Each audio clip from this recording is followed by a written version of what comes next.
Joko Kendil. Pada zaman dahulu kala, di suatu desa terpencil di Jawa Tengah, ada seorang janda miskin. Ia mempunyai seorang anak laki-laki yang bentuknya menyerupai periuk untuk menanak nasi. Di Jawa Tengah, periuk untuk menanak nasi disebut kendil. Karena anak laki-laki itu menyerupai kendil, maka ia dikenal dengan nama Joko Kendil. Meskipun anaknya seperti kendil, namun sang ibu tidak pernah merasa malu maupun menyesali. Bahkan sebaliknya ia sangat menyayanginya dengan tulus. Ketika masih kecil, Joko Kendil seperti anak-anak seusianya. Ia sangat jenaka sehingga disenangi teman-temannya. Sampai suatu hari ada pesta perkawinan di dekat desanya. Diam-diam Joko Kendil menyelinap ke dapur. "Aduh, ada kendil bagus sekali. Lebih baik untuk tempat kue dan buah-buahan," kata seorang ibu sambil memasukkan bermacam-macam kue dan buah ke dalam kendil itu. Ia tidak tahu bahwa kendil itu sebenarnya adalah manusia. Setelah terisi penuh, Joko Kendil berlahan-lahan menggelinding keluar. "Kendil ajaib! Kendil ajaib!" teriak orang-orang yang melihat kejadian itu. Mereka berebutan memiliki kendil ajaib itu. Joko Kendil pun semakin cepat menggelinding pulang ke rumah. Setibanya di rumah, Joko Kendil langsung menemui ibunya. "Dari mana kau mendapatkan kue dan buah-buahan sebanyak ini?" tanya ibunya penuh keheranan. Joko Kendil dengan jujur menceritakan apa yang dialaminya. Semuanya itu bukan hasil curian, melainkan pemberian ibu-ibu di dapur suatu pesta perkawinan tadi. Menurut mereka, kendil yang indah itu lebih tepat untuk menyimpan kue dan buah-buahan daripada digunakan untuk menanak nasi.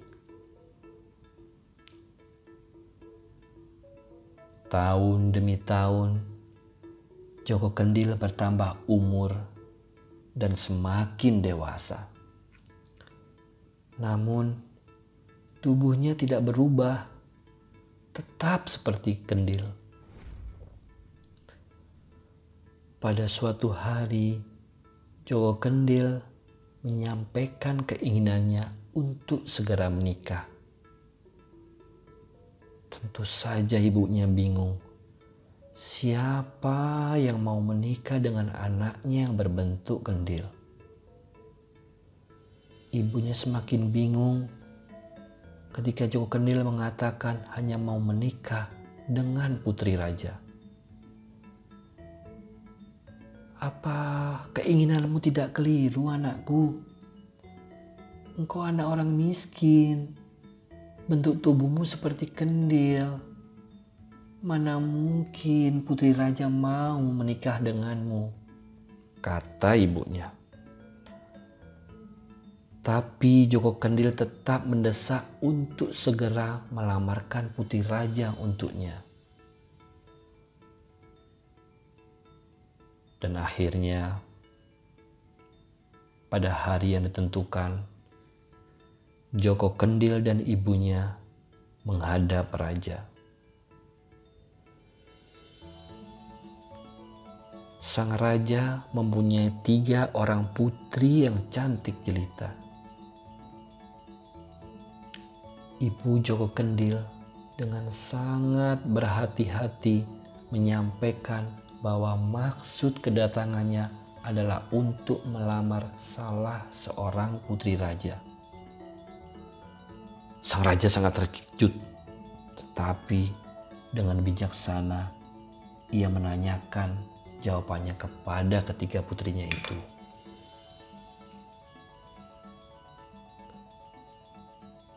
Putriku, Dewi Kantil, Dewi Mawar, dan Dewi Melati.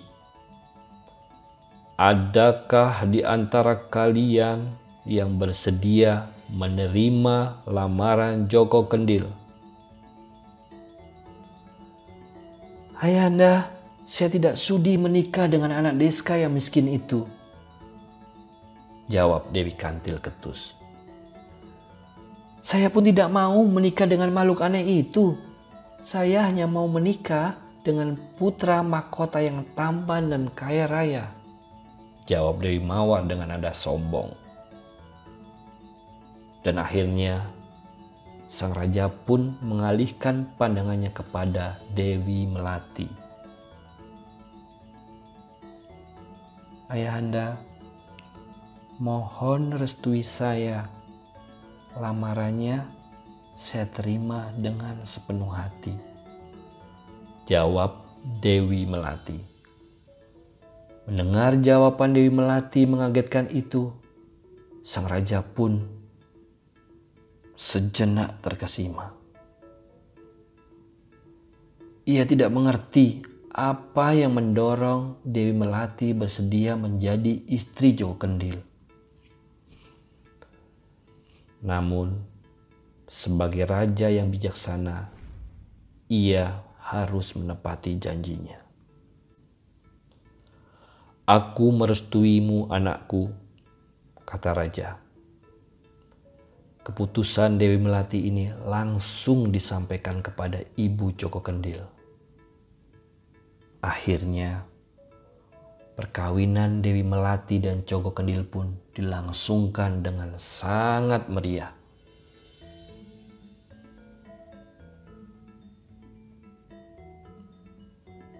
Joko Kendil akhirnya resmi menjadi suami Dewi Melati dan mereka hidup berbahagia.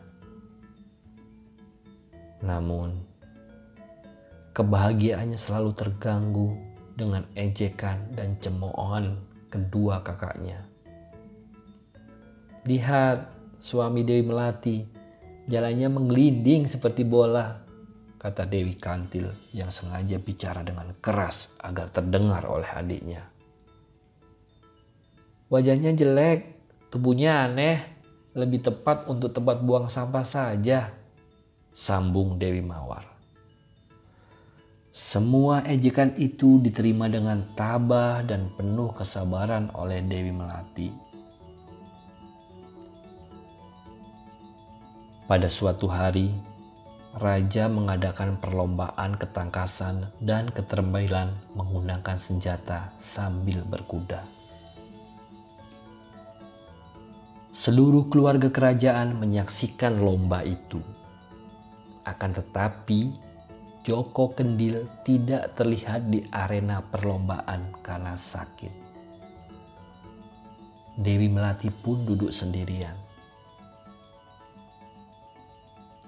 Hore, hore! Teriak para penonton membahana saat melihat para panglima dan pangeran dari berbagai negeri memperlihatkan keahliannya.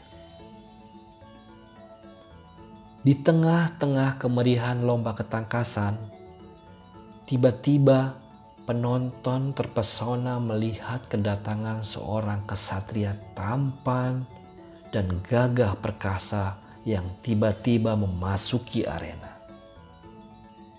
Ia mengenakan pakaian kerajaan yang kemerlapan dan naik kuda tunggangan yang gagah perkasa pula. Dewi Kantil dan Dewi Mawar langsung terpesona hatinya dan berusaha menarik perhatian pangeran itu.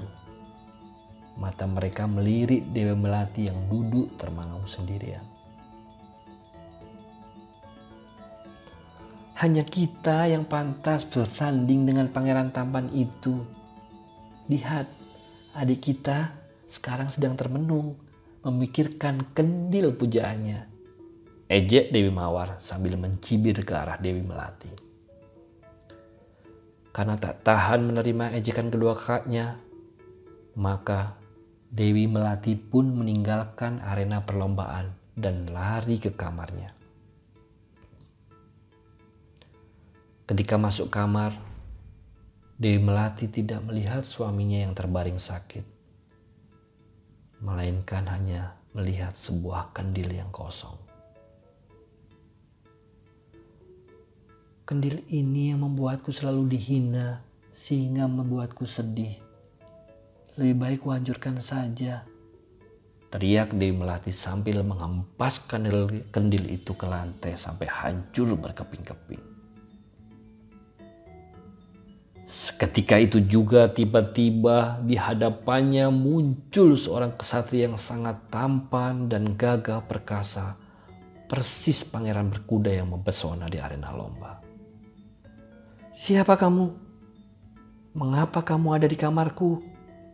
tanya Dewi Melati terkejut. "Akulah Joko Kendil, suamimu," ucap sang pangeran. Sang pangeran pun menceritakan bahwa tubuhnya yang berbentuk kendil itu adalah kehendak dewata. Tubuhnya akan kembali seperti semula apabila ada seorang putri raja yang tulus bersedia menikah dengannya. Dewi Melati pun begitu takjub mendengar cerita itu dan langsung memeluk suaminya dengan bahagia. Kejadian itu membuat Dewi Kantil dan Dewi Mawar malu sekaligus iri atas keberuntungan adiknya. Pesan moral dari cerita rakyat Joko Kendil: